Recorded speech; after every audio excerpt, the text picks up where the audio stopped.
తిరుమలలో దుర్గా శరన్నవరాత్రి ఉత్సవాలు ఘనంగా నిర్వహిస్తుంటారు. దీనిలో భాగంగా కలియుగ వైకుంఠమైన తిరుమలలో ప్రతి ఏటా సాలకట్ల బ్రహ్మోత్సవాలను నిర్వహిస్తుంటారు.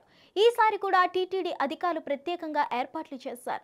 ప్రస్తుతం లడ్డు ఇష్యూ నేపథ్యంలో ఎక్కడా కూడా ఎలాంటి పొరపాట్లకు తావు లేకుండా టీటీడీ ప్రత్యేకంగా చర్యలు కూడా తీసుకుంటుంది. ఇదిలా ఉండగా ఆంధ్రప్రదేశ్ ముఖ్యమంత్రి చంద్రబాబు నాయుడు తిరుమల శ్రీవారిని దర్శించుకున్నారు. సీఎం హోదాలో పట్టు వస్త్రాలను సైతం సమర్పించారు.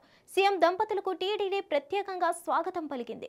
అదలా ఉండగా టీటీడీ అధికారులు, మంత్రులు, సిబ్బందితో సమీక్షను నిర్వహించారు చంద్రబాబు. తిరుమలలో ప్రస్తుతం లడ్డూ ఇష్యూపై సుప్రీంకోర్టు వరకు వెళ్లగా సుప్రీంకోర్టు సైతం 5 సభ్యులతో స్వతంత్ర దర్యాప్తును చేయాలని ఆదేశించింది. దీన్ని ఏపీ ప్రభుత్వం కూడా స్వాగతించింది. ఈ నేపథ్యంలో తిరుమలలో స్వామివారి గోవింద నామస్మరణ పట్ల మరో మాట వినిపించకూడదని చంద్రబాబు స్పష్టం చేశారు. తిరుమల తిరుపతిలో ప్రశాంతతకు భంగం కలిగించే చర్యలపై కఠిన చర్యలు తీసుకోవాలన్నారు. ముఖ్యంగా శ్రీవారి కోట్లాది భక్తుల మనోభావాలకు సంబంధించి ఏ విషయంలోనూ రాజీ పడొద్దని తేల్చి చెప్పారు. పద్మావతి అతిథి గృహంలో తిరుమల తిరుపతి దేవస్థాన అధికారులతో సీఎం చంద్రబాబు సమీక్ష నిర్వహించారు. సమావేశంలో మంత్రి Anam Ramanarayana Reddy, TTD EO, additional EO, ఇతర అధికారులు పాల్గొన్నారు. కూటమి సర్కార్ అధికారంలోకి వచ్చాక తిరుమలలో పలు మార్పులు జరిగాయని అన్నారు.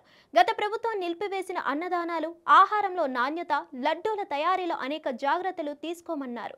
అంతేకాకుండా శ్రీవారికి చెందని ఏ అంశమైనా జాగ్రత్తగా పరిశీలించాలన్నారు. అదేవిధంగా తిరుమల వచ్చే ప్రతి భక్తుడి రెస్పాన్స్ తెలుసుకోవాలన్నారు. ఎక్కడ ఎలాంటి ఇబ్బందులు ఉన్నాయన్నా వెంటనే సాల్వ్ చేయాలన్నారు.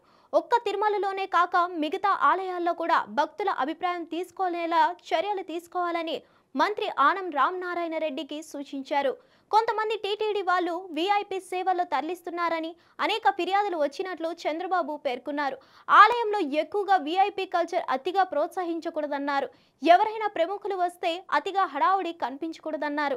కేవలం ఆధ్యాత్మిక, కేవలం గోవింద నామస్మరణాలే ప్రథమ కర్తవ్యంలో ఉండాలన్నారు. తిరుమలలో అనవసర ఖర్చులు తగ్గించుకొని భక్తులకు కల్పించే సదుపాయాల మీద ఎక్కువగా టార్గెట్ చేయాలన్నారు.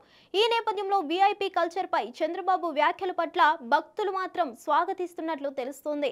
తిరుమల లడ్డు ప్రసాదం నాణ్యత గత ప్రభుత్వ హయాంలో కన్నా ఇప్పుడు చాలా పెరిగిందన్నారు. ఇంకా కూడా సేవలు మెరుగుపడాలని చంద్రబాబు సూచించారు. భక్తుల పట్ల హుందాతనంగా వ్యవహరించాలన్నారు. ఎవరి పట్ల అగౌరవంగా, అమర్యాదగా ప్రవర్తించినట్లయితే కఠిన చర్యలు ఉంటాయని స్పష్టం చేశారు. ఆలయ పవిత్రత కాపాడడం, ఆధ్యాత్మిక విషయంలో ప్రతి ఒక్కరూ బాధ్యతగా వ్యవహరించాలని సీఎం చంద్రబాబు ఆదేశించారు. అంతేకాకుండా అటవీ ప్రాంతాన్ని 72 నుంచి 80% పైగా పెంచాలన్నారు. అటవీ సంరక్షణతో పాటు అడవుల విస్తరణ కోసం వచ్చే 5 ఏళ్లకు ప్రణాళికతో పనిచేయాలి. బయోడైవర్సిటీ పరిరక్షణకు తీసుకుంటున్న చర్యలు ఏంటని కూడా అధికారులను సీఎం చంద్రబాబు వివరాలు అడిగి తెలుసుకున్నారు. ఈ క్రమంలో 2వ రోజు తిరుమలలో ఉన్న చంద్రబాబు అత్యాధునిక వకుల మాత సెంట్రలైజ్డ్ కిచెన్ ను ప్రారంభించారు. మరిన్ని అప్డేట్స్ కోసం stay tune to hit TV. Hit TV app ని డౌన్లోడ్ చేసుకోండి. ఇందులో short news, live news, entertainment movies అన్ని అవైలబుల్ గా ఉన్నాయి. Please download Hit TV app. Hit TV app. Hit TV app ని ఫ్రీగా డౌన్లోడ్ చేసుకోండి.